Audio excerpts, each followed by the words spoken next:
Então, boa tarde a todos. Obrigado pela presença de vocês. Estamos começando agora mais um seminário do Grupo de Fotônica do Mackenzie. Dessa vez, um seminário com um palestrante externo. Estamos muito felizes com a participação do Leandro Galante aqui no nosso ciclo de seminários. Na verdade, fechando o semestre com chave de ouro, né? Porque agora a gente está se encaminhando para o fim do nosso semestre letivo. Esse é o último seminário desse ciclo do primeiro semestre de 2022. Hoje nós temos o prazer de receber o Leandro Galante. Leandro Galante, ele é gerente da ANEC Brasil, convidado pelo professor Maurício Moderno. Muito obrigado pela sua participação, Leandro. O Leandro, ele é, olha só, engenheiro eletricista, formado pela FEI, com MBA em gestão de negócios na USP, e ele trabalha na ANEC há quase 15 anos. Ele já trabalhou com redes óticas, redes definidas por software, entre outros tipos de rede, e ele tem muita experiência em projetos de parceria com empresas e também com o setor público. Atualmente, o Leandro é gerente de redes móveis de acesso via rádio da ANEC Brasil. E hoje ele vai nos falar um pouco sobre o futuro das comunicações móveis com o advento do 5G. Leandro, estamos muito felizes pela sua participação. Obrigado, a palavra é sua. Boa tarde a todos.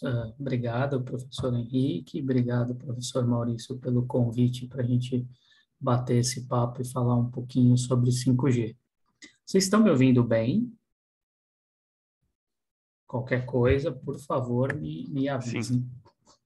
Bom, então, começando, a introdução já foi muito bem feita pelo professor Henrique, então estamos aqui para conversar um pouquinho de 5G. Estou na ANEC há mais de 15 anos, tive o prazer de trabalhar com o professor Maurício durante grande parte dessa jornada aqui na ANEC, e vamos para o que interessa, então. Antes de começar a falar de 5G, só para posicionar um pouquinho para vocês quem é a ANEC, talvez não sejam todos que têm conhecimento da ANEC, porque hoje o nosso foco não é tanto negócios com consumidores finais, e sim negócios com empresas, né? Então, quem é a ANEC, né? A ANEC é uma multinacional japonesa, fundada lá em Tóquio há mais de 120 anos. A gente saiu de uma portinha desse tipo lá em 1889 para escritórios desse tamanho. Esse é um dos nossos principais escritórios lá em Tóquio, nosso headquarter. Temos outras fábricas, escritórios não só no Japão como no mundo, inclusive aqui no Brasil. Aqui no Brasil nós estamos há mais de 50 anos. E nós fomos fundados, né, pelo senhor Iwadari-san, lá em 1899, depois que ele voltou de uma estada nos Estados Unidos, onde ele trabalhou um tempo junto com o Thomas Edison, que veio a ser a GE, e voltando ao Japão, ele fundou a ANEC já com uma certa idade, então eu ainda tenho chance de fundar uma empresa também, estou mais ou menos na idade dele, mas brincadeiras à parte, né? Depois desse retorno dele do Japão, ele resolveu fundar a ANEC, e a empresa evoluiu nesses 120 anos, basicamente calcada em 3 pilares, né? Começando na parte de networking, que ela vem desde a sua fundação até hoje, passando desde transmissões extremamente rudimentares hoje, né? Coisas tipo fax, lá no começo do século passado, passando por parte de satélites, fabricação de equipamentos óticos submarinos, rádios ponto-multiponto. A gente tem uma parte de routing, switching, de DWDM também lá no Japão, a parte de cabos submarinos óticos, inclusive a ANEC teve o prazer de implementar um dos cabos submarinos óticos que saem do Brasil e tocam na África, então tem tanto o equipamento DWDM submarino quanto a parte de cabeamento. outras iniciativas com a parte de satélites, etc. E isso foi a nossa jornada de redes. Bom, conforme o tempo foi passando, identificou-se outros nichos, e a ANEC começou também a trabalhar na parte de IT, então, desde a parte de computadores pessoais, quanto computadores, entre aspas, empresariais, né? E essa linha evoluiu para vários setores. Então, a NEC vendia muito computador com marca NEC na Ásia, no Japão, era alguma coisa que era muito bem reconhecida. Mas essa linha de consumer, vamos dizer assim, foi vendida há um tempo atrás. A marca, se não me engano, ela mantém na Ásia, mas é a Lenovo, se não me engano, é a dona da marca. Mas essa linha acabou sendo perdida durante o tempo, mas a parte de supercomputadores a gente mantém, inclusive a gente tem um pessoal que trabalha com supercomputação aqui no Brasil, a gente tem placas aceleradoras para suportar cálculos avançados, previsões meteorológicas, etc. E, recentemente, algumas pesquisas na parte de quantum computing também. Bom, da parte de TI, a gente também teve um outro braço que evoluiu na parte de inteligência artificial, desde a inteligência artificial extremamente rudimentar, vamos dizer assim, né, para a parte de reconhecimento óptico de caracteres, separação da parte postal, né, que vendeu bastante para o Correios aqui no Brasil, algumas unidades de separação postal. Isso foi evoluindo e permeando algumas tecnologias, como, por exemplo, hoje a gente tem a nossa engine de inteligência artificial dentro de reconhecimentos biométricos, né, seja ela de fingerprint, reconhecimento facial. A gente tem esse sistema aqui no Brasil em alguns aeroportos. A parte a gente está aplicando isso daqui também para algumas pesquisas médicas, não aqui no Brasil, mas fora do Brasil, reconhecimento de imagem médico. Então, essa vertente de inteligência artificial, ela começou a se permear em vários produtos. E por que essas três vertentes são muito importantes quando a gente fala de rede, né? Hoje eu trabalho basicamente com rede. Por causa de um conceito que veio de um dos nossos presidentes há algum tempo atrás, o senhor Kobayashi-san, era uma pessoa diferenciada e um visionário. Lá atrás, há uns 30, 40 anos, ele já vislumbrava que todas a parte de telecom e TI iam se fundir numa coisa só, iam se espalhar pela vida das pessoas. Então, hoje, quando você olha uma rede, a rede não é mais só equipamento de rede, mas assim, a gente tem também inteligência artificial, muita coisa está virando TI, como a gente vai mostrar um pouquinho mais para frente. Então, esse conceito que foi defendido lá atrás, hoje ele está acontecendo e está muito bem alinhado com o que a ANEC vem fazendo de pesquisa, desenvolvimento, etc. E falando um pouquinho da empresa como um todo, né, a gente tem escritórios no mundo inteiro, atuando com cada um com a sua especialidade, seus tipos de clientes. Aqui no Brasil, a gente tem presença nos principais países da região, da Latinoamérica, desculpa. Aqui no Brasil, há 53 anos, e aí uma longa história desde a parte de comutação fixa, rádios ponto-a-ponto, sistemas óticos, sistema submarino um pouquinho mais recente, parte de previsão de tempo também a gente já teve supercomputadores para isso, e dos últimos anos para cá trabalhando bastante não só com produtos NEC, mas também fazendo integração de grandes marcas, então, por exemplo, Cisco, Juniper, A10, Infinera, etc. A NEC trabalha com essa parte de integração também. Mas, bom, vocês não vieram aqui para ouvir da NEC, né? A gente veio para conversar um pouquinho sobre 5G, né? O que vem a ser isso, o que a gente consegue ganhar, quais são alguns vieses tecnológicos que vão ajudar o 5G a pavimentar, né, essa nossa nova vida e o que vem pela frente. Então, bom, antes de falar do 5G em si, vamos falar um pouquinho da importância da conectividade, né? Então, hoje, todos os dispositivos, né, desde esses reloginhos que a gente tem no pulso, sensores, câmeras, claro, nosso celular, sensores para agricultura, sensor de porta, etc., eles não fazem sentido simplesmente existindo, né? Eles precisam ter uma camada que a gente chama de conectividade. Então, eles precisam tirar esses dados da ponta ou da onde eles estiverem e levar esses dados para algum lugar.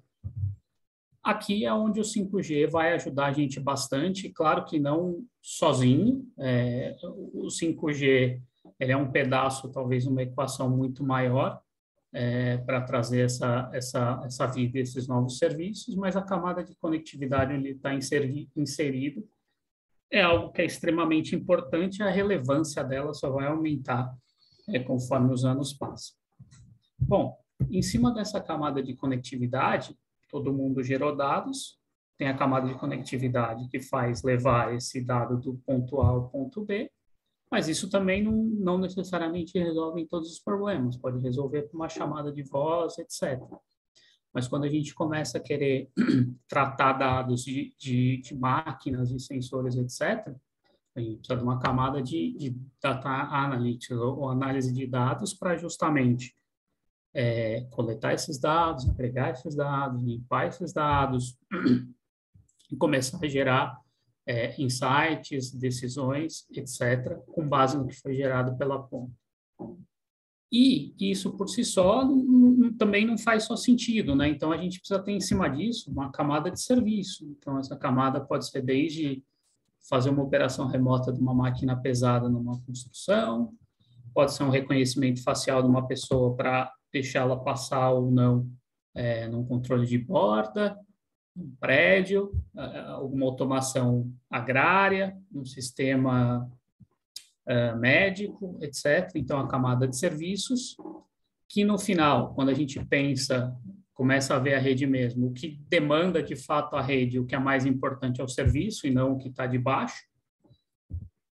E tudo isso daqui vai habilitar para a gente o que é chamado aí de DX, ou transformação digital. Então, as coisas estão cada vez mais conectadas e se transformando digitalmente. E uma coisa que a NEC entende é que é muito difícil alguma empresa conseguir controlar isso fim a fim ou fazer muito bem tudo isso. Então, a gente acredita no poder do ecossistema, das parcerias, e também da cocriação, porque cada um tem empresas que entendem muito bem de cada nicho do seu negócio, mas não necessariamente conseguem entregar um todo. Então, as parcerias vão ser muito importantes para suportar essa transformação digital. Beleza. Aí, pensando em alguns casos de uso do 5G.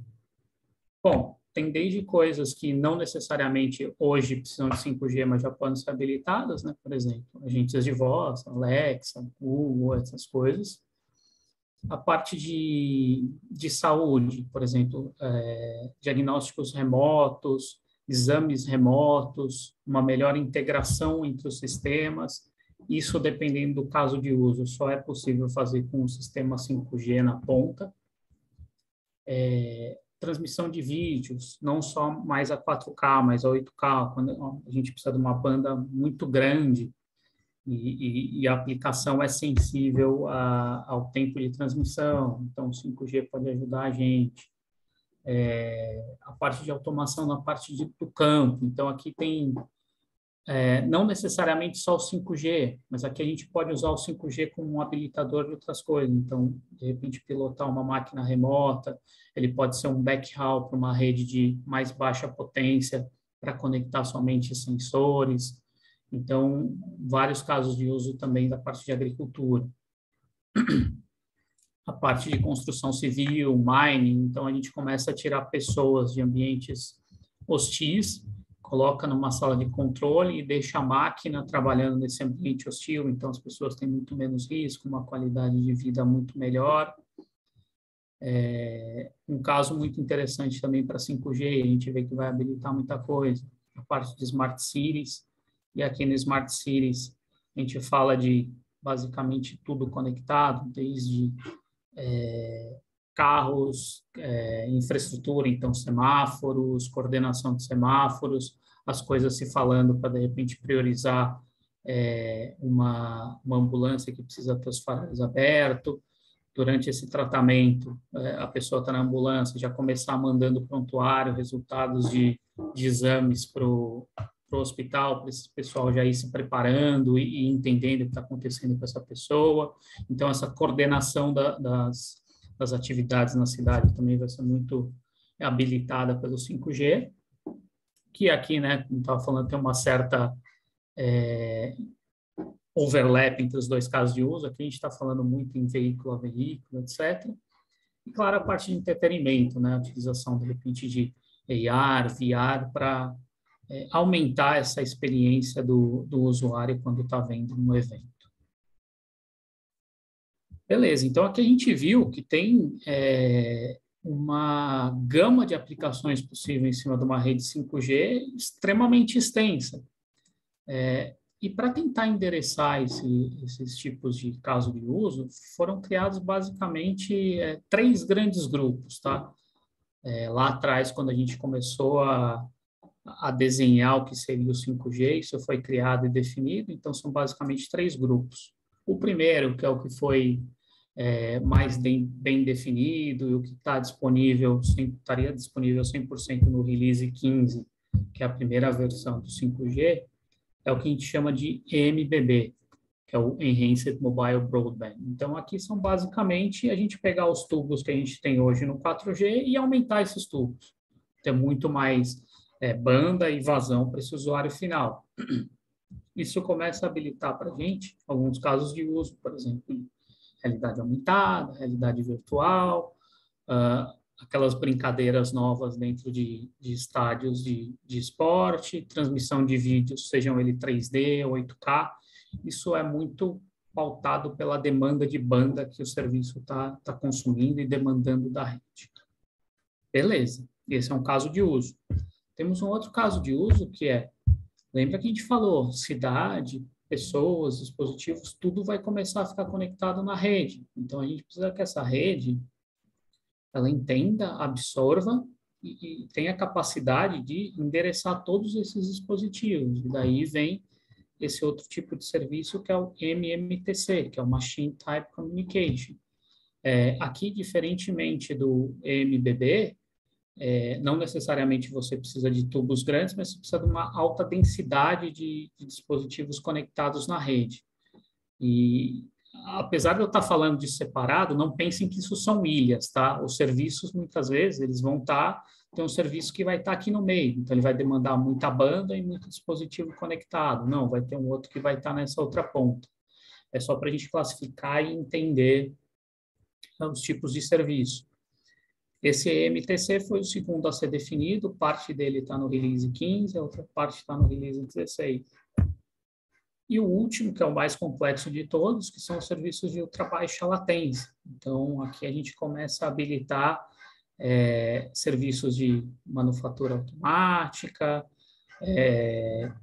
drones remotos, que são de coisas em real time para serem endereçadas, carros autônomos, enfim, medicina remota, quando a gente fala medicina remota, aí não é só exame, mas de repente operar robôs, etc. Então, é alguma coisa muito mais complexa, que demanda recursos da rede para baixar essa latência ao mínimo possível, que seja aceitável para a aplicação.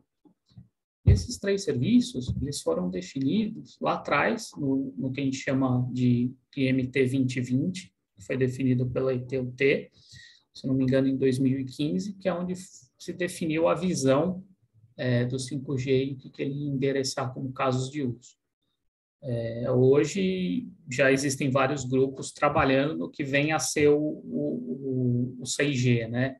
E como a gente normalmente trabalha em passos de 10 anos, o 6G está apontando para ter as primeiras implementações, talvez draft ou testes, para 2030. Beleza, então a gente falou um pouquinho dos serviços e qual que é a diferença, né, entre o 4G, 5G, etc. Em vez de eu falar, eu achei melhor trazer um vídeo para vocês. Esse vídeo, apesar de ser simples, ele é extremamente ilustrativo e, apesar de parecer meio besta, mas não foquem nas crianças, mas pensem no conceito. Então, aqui a gente está mostrando de forma extremamente lúdica como as coisas mudaram do E, né, que seria o ED, quando a gente começou lá atrás com o 2G, tinha aquela conexão de dados daquele jeito horroroso, e isso foi evoluindo para o 3G, 4G e agora o 5G. Então, o 5G não é só uma rede mais rápida, mas é uma rede que ela consegue te fornecer, vamos dizer assim, truques novos, né? E a gente vai falar um pouquinho de quais são esses truques novos. Então, aqui mostrando um pouquinho mais do que seria a evolução dos sistemas móveis, né? Desde a primeira geração, lá nos anos 80, provavelmente parte de vocês não viveu essa geração, aqueles telefones gigantes, precisariam de uma bateria junto, sistemas AMPS. Foi o começo, não era como a gente tem hoje, mas tudo começou por lá, modulação analógica, etc. Isso começou a evoluir para o 2G, então passo sempre de 10 anos, vocês podem ver. 2G provavelmente a maioria de vocês pegou. Aqui no Brasil era o sistema GSM, que acabou ganhando. Em outras partes do mundo a gente tinha alguma confusão ainda de padronização entre o 2G e o 3G. Aqui no Brasil acabou virando no final o GSM que ganhou essa briga, né? A história, a indústria de tecnologia é cheia dessas dualidades em alguns pontos, né? VHS, Betamax, Laserdisc e o DVD, etc. Para a parte de telefonia também a gente teve esse tipo de brincadeira há um tempo atrás. O que foi legal da parte de 2G? Além da gente conseguir que o telefone fosse alguma coisa que você conseguisse colocar no bolso, uma coisa de fato móvel, a gente conseguia fazer não só ligação telefônica, falar, mas também começamos com os SMS, e aí vocês já sabem onde isso acabou chegando hoje, né? E no finalzinho do 2G, começou-se a ter alguma parte de transmissão de dados mesmo, com o que a gente fala que tinha SGSN, GGSN, com uma perna para a parte de dados. Mas isso só veio a ganhar, de fato, tração no 3G, no 3,5G, por vários fatores que acabaram ocorrendo em paralelo. Um dos fatores emblemáticos é o lançamento do iPhone. O iPhone mudou muita coisa de como as pessoas consomem o conteúdo. Claro que a rede já tinha alguma coisa pronta para entregar esse conteúdo, mas a cultura de apps, a facilidade, etc. Então, e também um throughput maior de dados começou a possibilitar outros serviços para o consumidor final. E aí o 4G, né, teve uma nova mudança de arquitetura, a rede virou basicamente IP, com tubos maiores, uma conectividade extremamente interessante, que é possível assistir um vídeo quase que em qualquer lugar que você tem uma cobertura decente hoje, do YouTube, do Netflix, qualquer coisa num móvel que está na tua mão. Beleza. Pensando aqui até o 4G, basicamente o que eu falei para vocês são evoluções de sistemas para o consumidor final, né? A gente, apesar de ver aqui no final do 4G alguma atração com casos de uso empresariais, por exemplo, a gente tem algumas redes privadas 4G para consumo exclusivo de uma empresa, não foi ele que teve a grande motivação, né, da evolução do sistema até o 4G. O 5G, claro que o consumidor final vai ter seu sentimento, vai ter aplicações novas, vai ter um tubo maior, etc. Mas o que a gente vê é que uma das coisas que mais vai empurrar o 5G vão ser os casos de uso, assim, empresariais, né? Então, por exemplo, na parte de manufacturing, ter as máquinas, as linhas de produção mais inteligentes, mais automatizadas, parte de logística com traqueamento de carga, entender melhor como o piloto está pilotando, economia de combustível, de repente melhores rotas, telemetria para fazer revisões, etc. parte de robóticas e drones, então, desde entregas via drones até usar isso daqui com câmeras 3D espectral em cima de uma lavoura e transmitir isso em real time para uma central começar a tomar decisões e entender quando é melhor de plantar, de colher, etc. Então, a gente começa a abrir o leque muito grande de serviços que vão ser grande parte motivados pelo que a gente chama de B2B, não só pelo B2C. Beleza. Então, como é que a gente vai habilitar todos esses serviços? Lembra que a gente falou um pouquinho ali atrás sobre o MT 2020, onde foi definida toda a visão do 5G. Aqui, existe uma comparação entre o que seria o 4G Advanced, o LTE Advanced, e o que está sendo vislumbrado para o 5G. Então, vocês podem ver que ele é muito mais abrangente em todas as direções, com taxas de pico extremamente maiores, a gente pode ver 20 vezes aqui num de pico. Não tome esse valor aqui como referência absoluta, porque hoje ele ainda não está 100% atingível, esse é o desejo, mas é uma taxa teórica, tá? Então, uma célula única, usuário único, tudo no máximo, etc. Mas o ganho é extremamente grande. Se a gente falar do 4G, seria 1 GB. Perceptível, também 10 GB, eficiência espectral, então a gente consegue transmitir muito mais bits por portadora. A gente consegue que o sistema ele tenha uma mobilidade muito maior, então, em alguns lugares, por exemplo, em trens ultra rápidos, que a gente teria limitação, principalmente na parte de handover, o 5G consegue entender menor latência, etc. Então, tudo isso começa a habilitar todos aqueles 3 tipos de serviço que a gente estava conversando. Então, o EMBB, dependendo do serviço, ele vai precisar, por exemplo, grande mobilidade, grande eficiência, alta performance, etc., até o machine-to-machine, que ele vai precisar de várias conexões, né, por metro quadrado, uma alta eficiência energética. Muitas vezes você pega esse dispositivo e você não quer nunca mais trocar, nunca mais é uma palavra muito forte, mas você não quer ter que ficar voltando no dispositivo para trocar a bateria dele, muitas vezes ele vai estar num lugar remoto, enfim, mas ele também tem uma demanda muito baixa da rede, né? Então ele vai transmitir de repente kilobits, etc., de tempos em tempos, depois dorme, então ele demanda pouco da rede. Até os casos de uso de ultra baixa latência, né? Que a gente precisa que a rede responda de maneira que habilite esse tipo de serviço, e a gente vai mostrar um pouquinho algumas das técnicas que são possíveis fazer para isso acontecer. Bom, antes de entrar nessa parte mais detalhada do que habilita o 5G, eu separei alguns slides aqui para deixar mais ou menos todo mundo no mesmo nível, o que vem a ser uma rede móvel. Tá? Então, uma rede móvel, ela é composta por alguns pedaços, vamos dizer assim. A parte de devices, que a gente chama UE, User Equipment. A gente tem uma interface aérea, isso aqui pode ser o New Radio, no caso do 5G.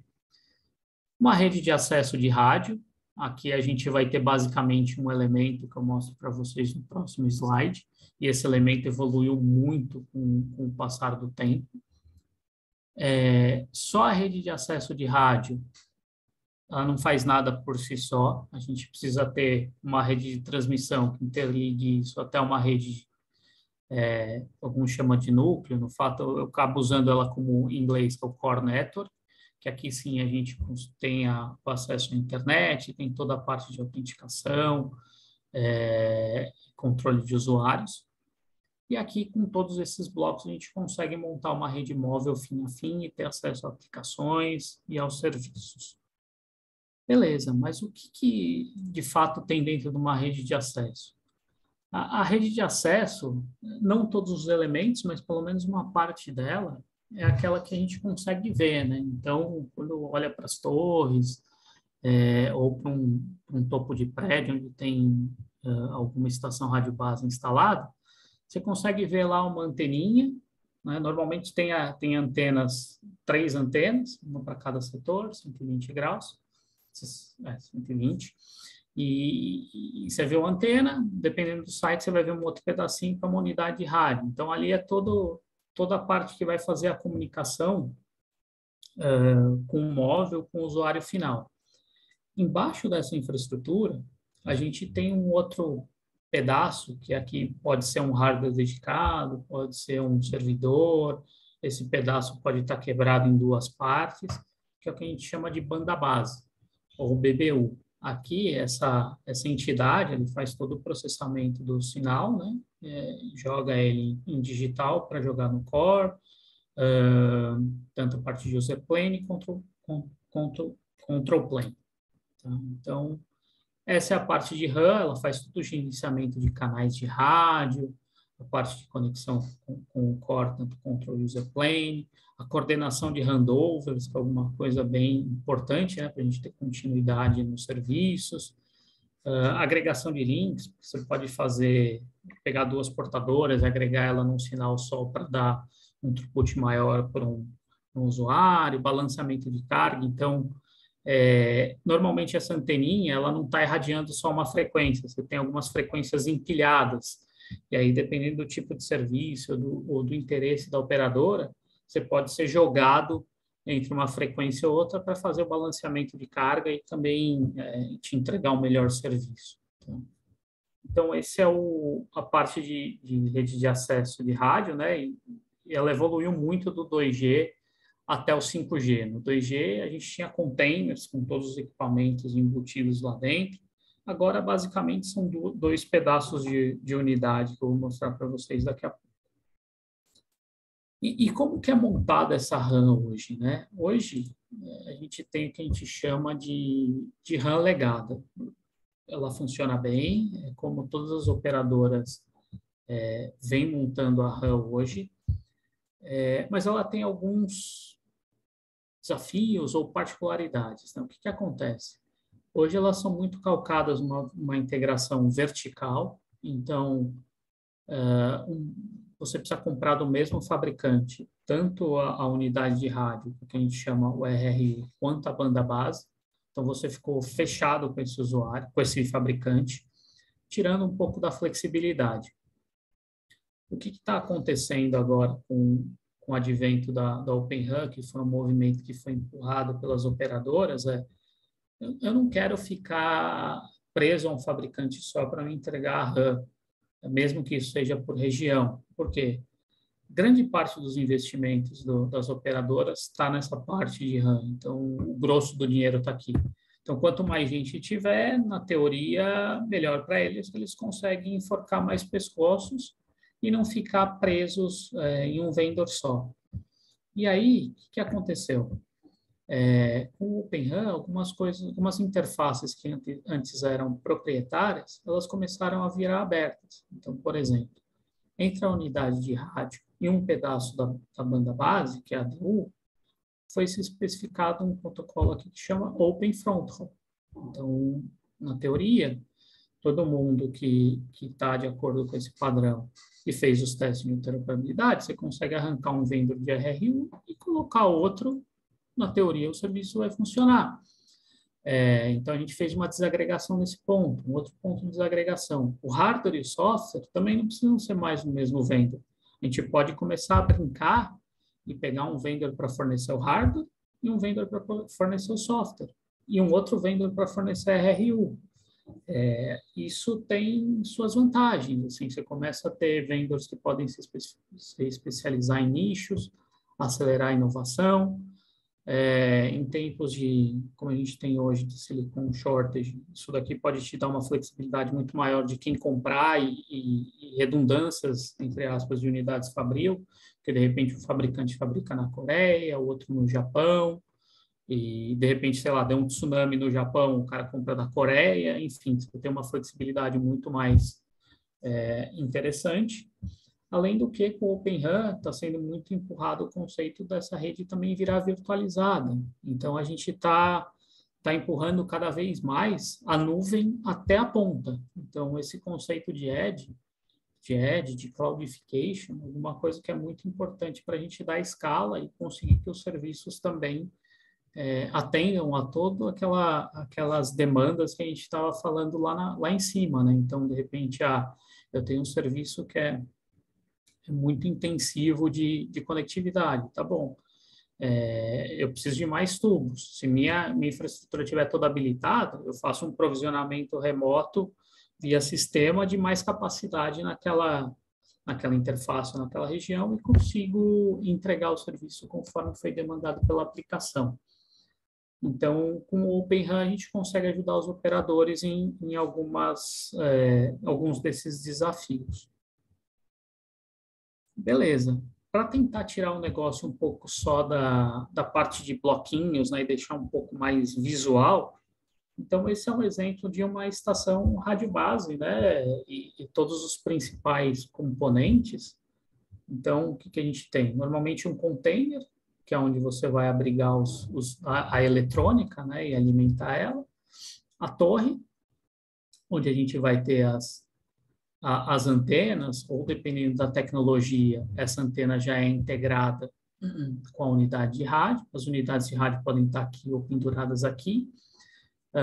Podemos ter links de backhaul, que é aquela rede de transmissão, então, que vai jogar em direção ao core, seja ele via um outro tipo de rádio, um rádio ponto a ponto, que opera numa outra frequência, ou via link de fibra, sairia daqui de baixo. Então, aqui mostrando um exemplo de uma antena, aqui uma unidade de rádio, e aqui o container, que nesse caso ele tem basicamente um equipamento de transmissão e uma banda base. Então, esse seria o site, assim, típico para uma estação de RAN. Beleza. Lembram que só a RAN ela não faz nada sozinho. Para a mágica completa funcionar, a gente precisa de uma entidade que é chamada de Core Network. Essa Core Network, ela, por ser de núcleo, ela já fica mais centralizada, ela não está tão espalhada quanto a RAN. Claro que, dependendo do caso de uso e qual a evolução, né, das arquiteturas e dos serviços, um pedacinho desse core, ele pode estar bem próximo da aplicação para te entregar uma latência menor, tá? E esse core, ele evoluiu desde o 2G, né, até o 4G, que é o que a gente está exemplificando aqui, onde a gente tinha basicamente esses elementos, então os elementos de user plane, a AS Gateway e a P Gateway. P Gateway tem um pouquinho de control plane também, que depois no 5G isso vem a ser resolvido. A parte de MME, que ele gerencia basicamente control plane, que é a parte de mobilidade, onde os móveis estão alocados. PCRF, que é a parte de aplicação de políticas, gerenciamento. E o HSS, que é onde está teu CPF e RG, né? Teu índice está registrado lá, todas as suas políticas do teu plano, e é onde a gente vai bater a autenticação no final e te dar acesso ou não à rede. Beleza, essa arquitetura moveu-se, né, para a arquitetura do 5G. Vocês podem ver que tem muito mais bloquinhos, o que não necessariamente é ruim, tá? Isso é bom. O que aconteceu? A gente começou a desagrupar algumas funções e colocar elas em suas caixas distintas. Então, algumas funções ali elas estão espalhadas em mais de uma, quando a gente muda para o 5G. O 5G teve uma evolução muito interessante no core, que ele saiu de interfaces aqui, ponto a ponto, para ter um barramento, que a gente chama do SBA. Então, todas as entidades do core do 5G, eles postam basicamente mensagens nesse barramento e conseguem trocar informação. Então, fica alguma coisa muito mais desacoplada e você consegue fazer upgrades em tempos diferentes, você consegue ter muito mais flexibilidade para trocar pedacinhos, né, da solução. Então, a gente ganhou muito mais flexibilidade, mais casos de uso, tem algumas entidades que criam uma abstração da rede para ela ser consumida por outras aplicações, de repente um BSS ou uma outra coisa que toque na aplicação. Então, essa seria o grosso da mudança da arquitetura do core do 5G e do 4G. Esses cores hoje basicamente rodam em cima de servidores, então em data centers, servidores x86. As arquiteturas mais novas de Core 5G são baseadas em microserviços e containers, então para o pessoal que tá estudando, tem interesse de repente em brincar com isso, é o futuro, tá? Containers e microserviços, coisa que também está acontecendo na RAM. Tá? A hora que a gente começa a virtualizar ela, a função de telecom começou virando primeiro máquinas virtuais e agora elas já estão em cima de containers. Beleza, pessoal? Vamos lá. Então, voltando um pouquinho de novo para aquelas características principais do 5G, né? Então, maior velocidade, né? Mais capacidade, ultra low latency e conectividade massiva. O que a gente consegue usar de artifícios e tecnologias para entregar o que é prometido, o que foi vislumbrado lá atrás, né? Então, primeiro, eu preciso entregar mais banda. Para entregar mais banda, o que foi feito? Se pegou mais espectro. Essa é uma das mágicas. Claro que tiveram algumas outras mágicas, tipo, você tem a parte de overhead mais otimizado, etc., mas o grande pulo do gato foi usar outras frequências e frequências contíguas e maiores. Então, o que no 4G a gente antes tinha canais de no máximo de 20 MHz de largura de banda, hoje no 5G a gente tem larguras de banda de até 100 MB, o que a gente chama de Frequency Range 1, que é o primeiro intervalo. Ele está definido aqui do 410 ao 7.1 GB. Aqui é onde a gente vai ver as grandes implementações de 5G, principalmente nessa primeira fase. Aqui dentro está o famoso 3,5 em canal de 100 MB. Mas também foi definido um outro frequency range, que é o frequency range 2. Ele já está lá na frente no espectro de frequência. É o que a gente chama de millimetrical waves. A gente tem canais até 400, se não me engano, está sendo trabalhado para 800 MHz. É um canhão, tem muita banda, mas nem tudo é perfeito nesse mundo. A gente tem uma contrapartida por serem frequências muito altas, a cobertura dela é extremamente baixa, então isso muitas vezes vai ser usado para lugares densamente povoados, entre aspas, ou de alto tráfego, ou cobertura indoor, etc., porque é difícil fazer uma cobertura macro com esse range de frequência. Já o FR1, a gente já tem uma cobertura muito mais legal, e aqui dentro a gente tem alguns ranges de frequência que hoje são usados para o 2G, 3G e 4G, que podem ser, em algum momento, feito refarming para o 5G, ou usados em coordenação com 5G. Provavelmente vocês ouviram bastante o ano passado sobre o famoso leilão do 5G no Brasil, né? A gente, depois de várias indas e vindas, discussões, adiamentos, revisões, aconteceu. A gente conseguiu leiloar e alocar um range bem interessante na faixa do 3,5, que é a faixa principal para o 5G.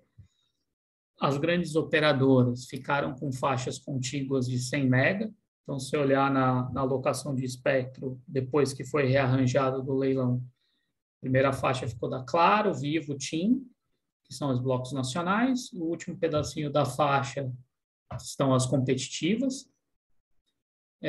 No 26 GB, também, Claro, Vivo e TIM compraram suas faixas aí dos blocos nacionais, cada uma comprou um pedaço, a Claro 400, a Vivo 600, a TIM 200. Tiveram os blocos regionais também, teve Algar, Flylink, Neco e TIM. A Flylink e a Leco, se eu não me engano, eles já desistiram de atuar nisso, então estão devolvendo as faixas.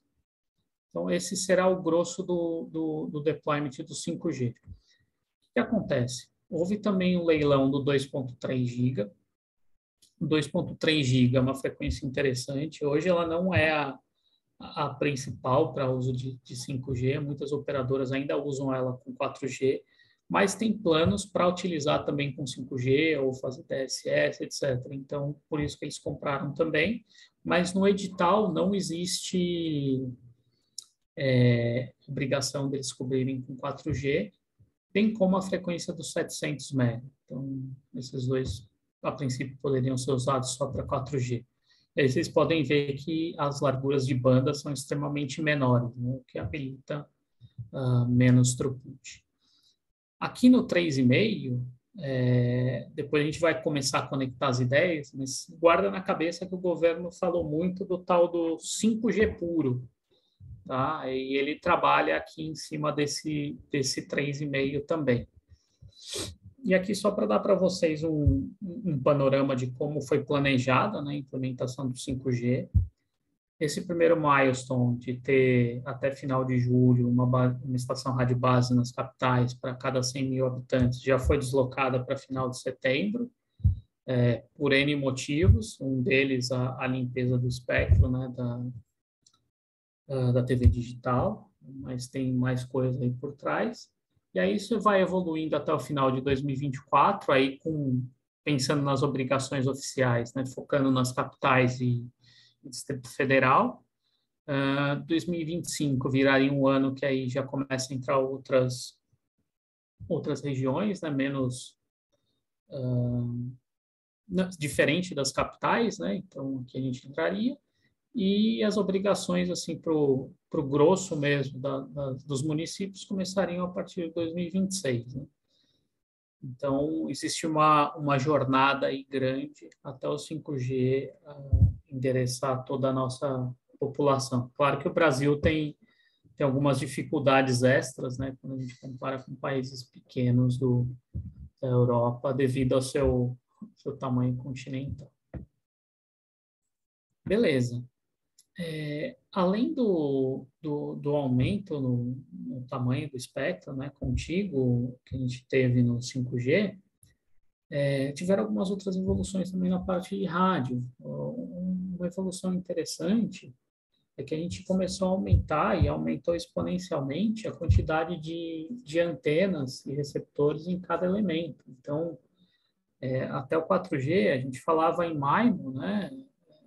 Último input, último output de níveis de até T8R, normalmente numa arquitetura desagregada, né? Então você tem a antena e a unidade de rádio separadas. No 5G, e aí pensando muito no 3,5, para você ter tudo isso agregado num painel só, então você tem a antena e os transmissores do receptor numa caixa só, reduzindo a área de exposição ao vento, etc., na torre. Uma densidade extremamente maior de elementos de rádio, 32T, 64T, e, além disso, a habilitação do beamforming 3D. Então, o que é isso? Dentro da antena ativa, você tem lá os 32 ou 64 feixes, e você consegue gerar subfeixes, entre aspas, que podem ser extremamente direcionais, desde para um usuário ou para uma região, e fazer o tilt desses feixes, seja isso na vertical, na horizontal, então até acompanhar determinados usuários. Então, com isso, a gente consegue reduzir interferência, uma melhor experiência para a aplicação no final. O que mais que a gente conseguiu implementar para habilitar esses novos serviços? Bom, a evolução do core, né, que a gente já falou um pouquinho lá para trás, e aí também os caminhos de migração, né? Então, desde a arquitetura do LTE hoje, que teria um EPC, que é o core do 4G, com as unidades LTE, passando tanto a parte de control plane e user plane para esse core, e isso que a gente chama de um core standalone, passando por esse primeiro nível de migração, que é uma rede não standalone, ou seja, o meu minha unidade nova, ela não está passando o tráfego e a sinalização pelo rádio novo, que é o New Radio ou 5G. Então, eu ainda posso ter um Core 4G, mas a sinalização ela está ancorada no LTE. Então, esses dois são extremamente dependentes. E aí, dependendo de como está a cobertura da operadora, como ela tá evoluindo isso, existem alguns cenários de evolução do Core, né? Desde já migrar toda a sinalização para a parte de New Radio, ou manter isso no LTE, mas já migrando o Core para o 5G, até chegar na arquitetura, vamos dizer assim, a desejada, né, que teria somente o Core 5G e as unidades de rádio 5G espalhadas pela rede. E aqui, tudo que a gente falou lá sobre o Core é válido. Então, codificação, SBA, etc., está tudo embutido aqui dentro. Lembra que a gente falou do 5G puro? O tal do 5G puro nada mais é do que um rádio 5G conectado no Core 5G, passando a sinalização pelo 5G. Então, isso é o que o governo colocou como aplicação para o 3,5. Então, as operadoras vão ter que atender o tal do 5G puro, que é o standalone. Beleza, mas tiveram mais coisas. Com o 5G, o que a gente vê é que a gente vai precisar muito mais antenas para também conseguir entregar essa demanda maior.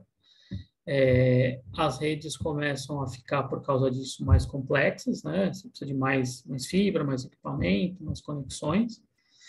Mas, por outro lado, a rede está começando a virar uma grande nuvem. Então, o que se aprendeu com os web scales, elas estão sendo cada dia mais aplicadas às redes. Então, a rede de telecom antes, que era muito baseada em equipamentos dedicados, muita coisa está sendo trocada por servidores, inclusive a RAM, algumas coisas, ou 100% pode ser mudada para servidores. E esses servidores, eles estão rodando em cima dela uma camada de hypervisor de cloud, e em cima disso os serviços, containers, VMS. Então, com isso, você ganha toda aquela liberdade, né, da nuvem de poder espalhar os teus workloads onde é melhor para atender o caso de uso. Mas só isso, só brincar com essas partes não resolve tudo, né? A gente precisa que a rede de transporte, então equipamentos DWDM, IP, rádios, também tenham isso. Então a gente precisa que a rede seja programática. Então, em cima desses equipamentos, a gente tem uma entidade que chama controlador SDN, que ele começa a abstrair a camada de rede, uma camada superior conseguir programar ele.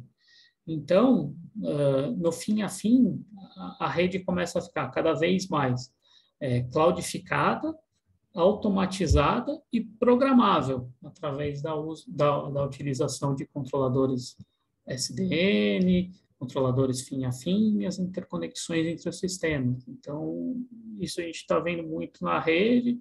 Então, de novo, container, sistema operacional, cloud, Python, todas essas coisas são extremamente importantes para fazer as redes do futuro funcionar de forma adequada. Legal. Lembra que a gente falou... Leandro, desculpa, Claro. desculpa te interromper. Eu queria pedir por gentileza, não sei quanto tempo mais você precisa, se a gente consegue se encaminhar para você terminar e a gente fazer algumas considerações, senão a gente não vai ter tempo para perguntas depois. Eu acho que eu preciso de mais uns 5 minutos, Henrique. Tá bom. Tá bom? Tá ótimo. Beleza. Aí, lembra que a gente falou muito de baixa latência, né? Parte do problema da baixa latência, ela tá endereçada e foi resolvida na interface aérea do 5G. Hoje a gente fala em latências de 1 milissegundo, basicamente. Só que a latência percebida pelo sistema e pelo serviço não é só da interface de rádio.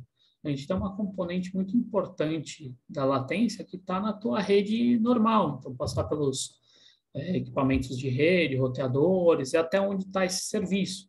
Então, qual que é a ideia e o que está acontecendo? O advento do Mac é jogar o conteúdo cada vez mais próximo à aplicação, e com isso você já reduz a latência do serviço. Claro que não é só jogar um servidor a mais, né? Você precisa jogar também uma entidade do core, etc., para fazer isso funcionar com latência menor. Mas é uma nova, mais um habilitador para os serviços de baixa latência. E aí, pensando em tudo conectado e tudo funcionando, a gente começa a falar no conceito de network slicing. Então, você tem uma rede única com serviços demandando isso e demandando coisas completamente diferentes. Lembram daqueles 3 tipos de serviço que a gente explicou lá no começo? E a rede, ela começa a ser fatiada horizontalmente, tendo aquela liberdade poética, para cada pedaço dessa rede endereçar da melhor maneira possível cada caso de uso e garantir que as aplicações vão funcionar de maneira conforme planejado. Isso em ambientes pequenos, vamos dizer, é extremamente simples. No ambiente de uma operadora não é tão trivial, porque lembra que a gente falou, precisa de controladores, etc. Então, toda a infraestrutura para entregar isso daqui precisa estar sendo adaptada e pensada para entregar essa parte de networking slice. E aí, pensando em tudo isso que a gente falou, eu queria trazer alguns casos de uso que a gente já viu, já fez alguns testes para os nossos colegas no Japão. Por exemplo, a gente participou de um teste no Japão para a parte de segurança pública, né, onde tinha o guarda. O guarda tinha uma câmera, até aí nada de muito diferente, mas essa câmera estava jogando streams de alta definição por uma viatura próxima, onde nessa viatura a gente estava rodando um sistema de reconhecimento facial. Então, pessoas suspeitas já eram identificadas ali e o guarda já conseguia separar o joio do trigo, e isso daqui é alguma coisa móvel que consegue ser replicada em eventos e em lugares específicos. A parte de comunicação remota, então também algumas adaptações aqui nos equipamentos da infraestrutura civil para ser operados remotamente com o operador numa sala de controle sem arriscar sua vida, carros conectados e também a parte de aumentar a experiência no esporte, aí, com realidade aumentada e realidade virtual. E era isso que eu tinha separado para conversar com vocês, pessoal. Fica o convite para depois vocês seguirem a gente também aí nas mídias sociais, sempre tem alguma coisa diferente. Fica o convite. Maravilha. Muito obrigado, Leandro, por esse seminário fantástico. Bastante abrangente, né? Deu para perceber que você falou de diversos aspectos das redes móveis e do 5G, né, principalmente, passando desde estrutura de rede para estações rádio base até aplicações, né? Então, bom, bastante denso, bastante abrangente. A gente abre agora a nossa sessão para perguntas. Eu já tenho algumas. Eu vou começar, mas depois eu deixo o pessoal mais à vontade para fazer perguntas. Lúcia, você quer começar? Você quer que eu abra o microfone ou você escreve a sua pergunta? Deixa eu...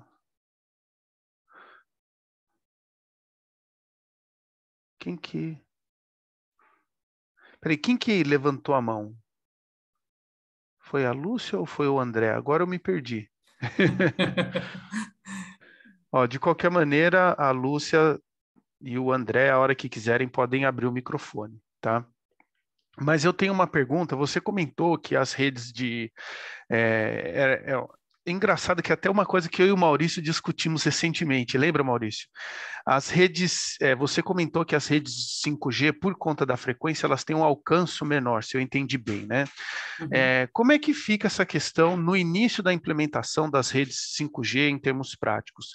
Elas serão redes inicialmente híbridas, contando para essa comunicação de maior alcance com instrumentação 4G, ou elas somente serão usadas inicialmente para redes de curto alcance? Tá. O que a gente tem para, vamos dizer assim, de ferramental para fazer uma cobertura macro, né? A gente tem desde os 700 mega, que é extremamente longo, até o 3,5 que a gente começa a reduzir esse range. Então, assim, Alcance. é isso. Se você começa a olhar, mesmo como o governo colocou os planos de implementação, a gente não vai ter 5G em todo lugar no começo.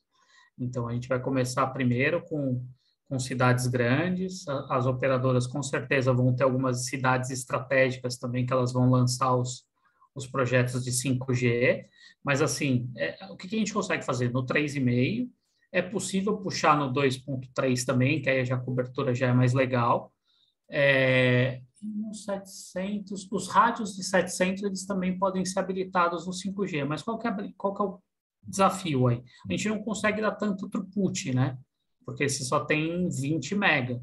Então, você consegue colocar bastante dispositivos, etc., mas a banda ainda costuma não, ela é limitada. Então, você consegue empilhar layers, né? Então, um layer de cobertura a 700, e aí você vai adensando com os layers de mais alta frequência.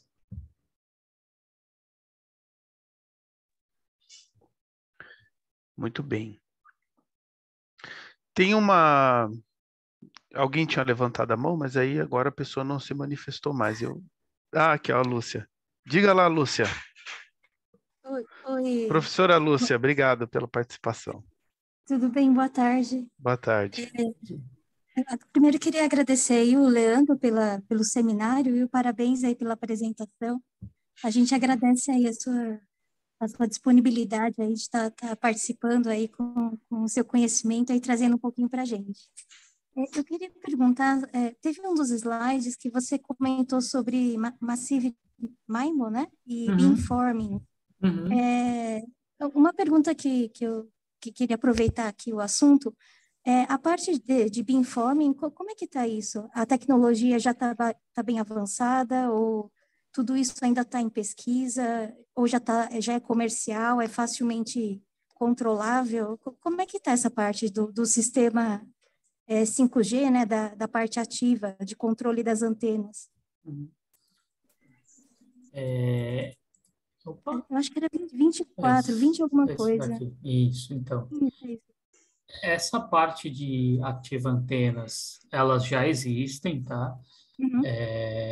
A gente, né, que nós possuímos rádios 32T, 64T, Open RAN, inclusive rádios operacionais no Japão. A gente está trazendo para o Brasil também mais para o final do ano. E sim, já funciona o beamforming. Eu não lembro de cabeça qual que está já rodando mais, assim, pãozinho quente, se é o SU ou se é o single user ou multi-user, mas isso já roda, sim. Não, se a gente for falar de preço e de escala, enquanto o mercado compra, sei lá, 10, 20 desses daqui, eles compram um, dois desses, porque é um negócio que está começando, o preço também é um pouquinho mais alto, mas a tecnologia, sim, ela está disponível e já sendo usada. Legal, obrigada. A gente tem uma pergunta aqui no nosso. A gente tem uma pergunta aqui na parte de Q&A. A nossa estudante de doutorado, a Gina, ela deixou uma pergunta lá mais no começo do seminário e agora escreveu outra. A primeira pergunta dela tem a ver com uma pergunta que eu queria fazer, que é a respeito das aplicações que se beneficiam do 5G, né? Então, a gente tem muitas aplicações que se beneficiam do 5G. Algumas se beneficiam, várias delas se beneficiam de maneiras diferentes, né? Muitas são habilitadas por conta do 5G, muitas outras são melhoradas por conta do 5G, né? E muitas aplicações que antes eram bem, digamos assim, eram previstas, mas não tinha maneira de implementar, e agora é possível por conta do 5G, tanto pelo aumento do número de canais, quanto também pela velocidade da maior banda, tudo mais, né? Você consegue dizer uma aplicação que é a que mais se beneficia do 5G por conta das novas redes?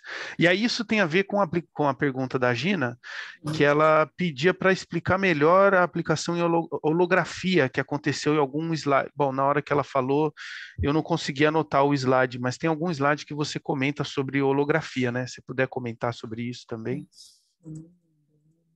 Tem aqui na parte de casos de uso. Acho que é aqui, né? Oh, caramba, peraí, que as menininhas querem dançar de novo. Eu acho que é aqui. Não é, é aqui. Então, o que a gente tá vendo e entende que é o futuro? Hoje tem várias pessoas e grupos trabalhando naquela parte de digital twins, né? Então a gente está começando a espelhar toda a nossa realidade em uma realidade simulada, né? Onde a gente consegue, de repente, tem uma fábrica, um ambiente que tem canos sem ser aparentes, o cara pode ir com um óculosinho, com uma conexão 5G, e aí ele tem esse acesso à parte do que tem por trás daquilo, utilizando uma conexão de alta demanda, que sabe o posicionamento dele, e entende o que tem por trás daquilo para onde ele está olhando. Esse seria uma das aplicações. Alguma coisa que a gente está vendo aqui, inclusive em outras frentes que nós estamos trabalhando aqui no Brasil, seria a parte médica. Então, por exemplo, fazer um exame remoto, onde esse exame ele não tem só a parte de posicionamento do instrumento, mas também a comunicação entre o paciente e a pessoa que está fazendo o exame. Em paralelo, esse exame está mandando uma porrada de informação para uma outra nuvem que ela está processando e começando a entender se a imagem está boa, começa a já ver se tem algum problema com a pessoa, enfim. Esse é um outro caso de uso que a gente entende que é interessante. E, com certeza, tem muita coisa que está sendo trabalhada e o pessoal está pensando que a gente não sabe e vai ser o que vai empurrar essa rede 5G ao seu limite e fazer a gente ter que usar o 6G.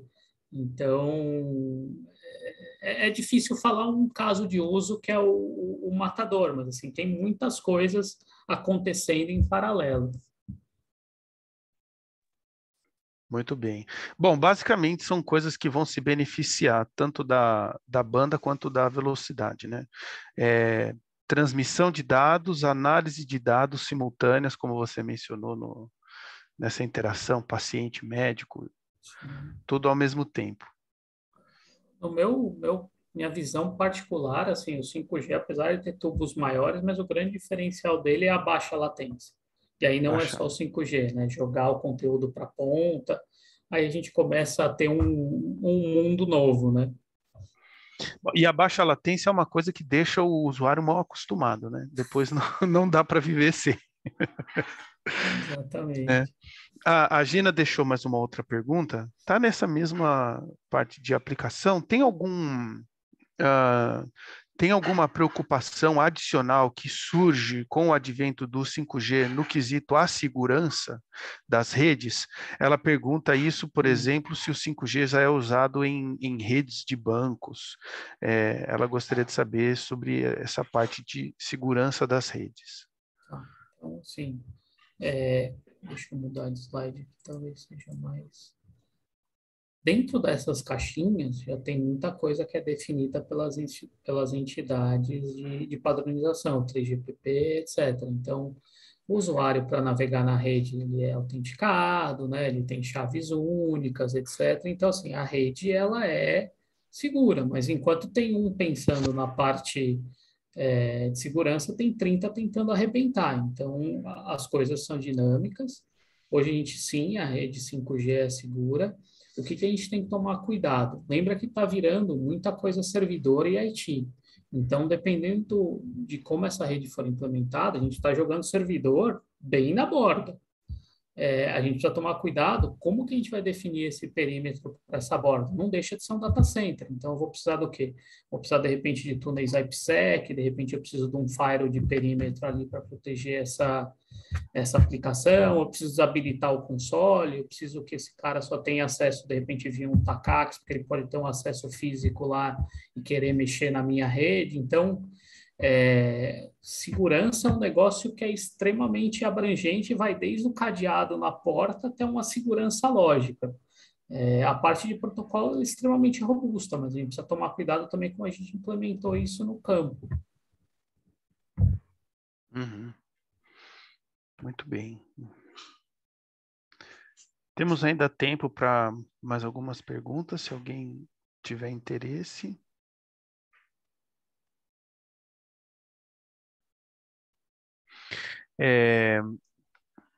A professora Lúcia perguntou sobre o controle dos sistemas, né, de múltiplos inputs, múltiplos outputs e o controle de antena. Eu queria, nessa linha, né, da pergunta da professora Lúcia, o que tem sido mais desenvolvido atualmente na pesquisa do 5G? Me parece que o desenvolvimento o desenvolvimento da camada física já está bastante avançado, né? Devem sobrar pouquíssimos gargalos para serem resolvidos atualmente. Quer dizer, sempre tem desenvolvimento para ser feito, mas imagino que muito hoje em dia já seja mirando as gerações futuras de rede, né? O que tem sido pesquisado ultimamente, desenvolvido pelas empresas, na parte de controle das redes? Você mencionou no começo do seminário as outras camadas da rede, né? A camada de dados, camada de controle, camada de conexão. Como é que está essa... O que tá acontecendo? Pensando de cima para baixo, né? Então, hoje existe uma entidade que é chamada orquestrador de serviço. Então, ela é um pedaço de software que ele entende quais são as demandas do serviço para decompor isso em demandas de rede. Tá? Então, aí a gente tem o que a gente chama de orquestradores de domínio ou de rede. O que esse cara falar, o serviço precisa de uma latência XYZ, blá, blá, blá, blá, blá, esses caras aqui, eles vão pegar e traduzir isso em comandos para a rede, para os equipamentos em si, para habilitar esse serviço. Então, eu preciso que, por exemplo, o cara de transporte, eu preciso habilitar um canal de 100 GB entre a ponta A e a ponta B, com um CIR determinado, e, de repente, por ser um serviço que está me demandando alta disponibilidade, uma proteção por uma outra perna. Beleza, esse cara foi, bateu lá nos equipamentos de transmissão, isso cai.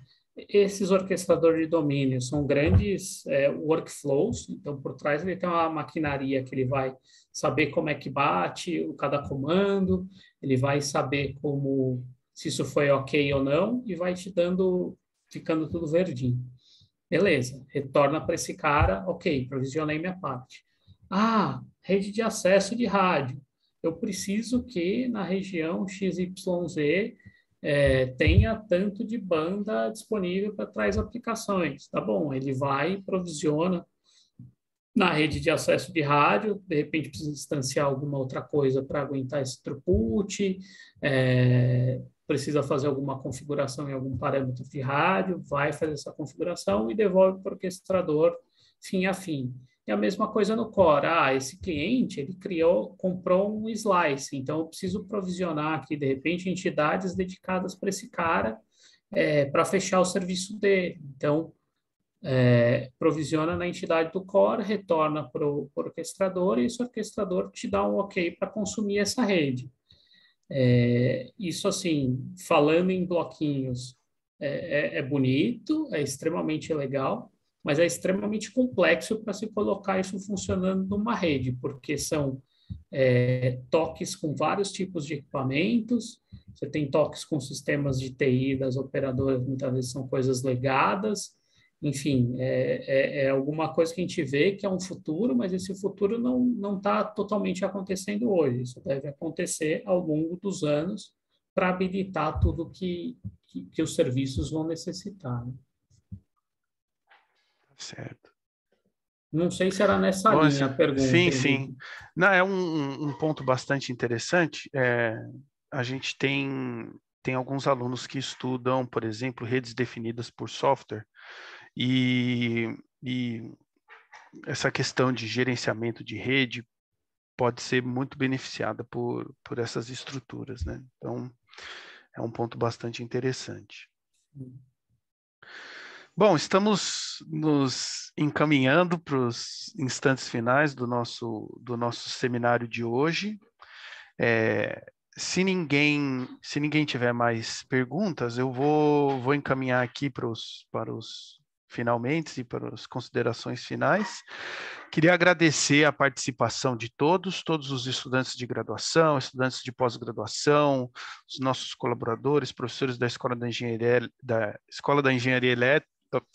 Engenharia, os professores do grupo de fotônica. Obrigado a todos pela participação e um agradecimento muito especial para o nosso palestrante de hoje, o Leandro Galante. Foi um seminário incrível, muito abrangente, bastante elucidativo. Obrigado, Leandro, pela sua participação. Queria deixar para você fazer as considerações finais do seminário de hoje. Obrigado.